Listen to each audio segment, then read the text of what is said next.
After a month of hard negotiations, they went home with nothing.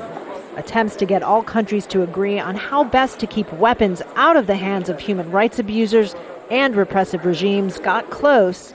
And there was an overwhelming support for that draft. It was a good draft, an ambitious draft, and we were ready to support it. But ultimately it fell apart. Countries couldn't reach agreement on some key points. Whether or not to regulate the sale of ammunition, whether or not to exempt existing weapons contracts, and how serious the risk of human rights abuses had to be to stop a country from selling weapons.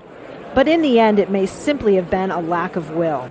Negotiations broke down when the United States and later Russia, the world's two largest arms exporters, declared they needed more time to study the text.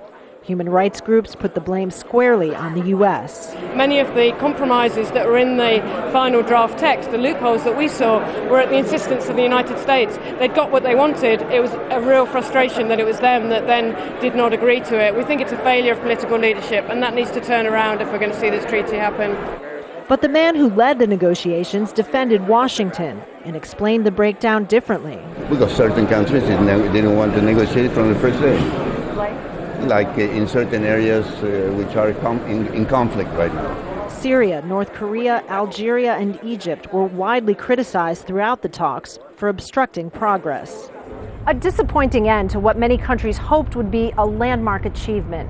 Advocates for a treaty aren't giving up just yet. They hope to relaunch the process later this year.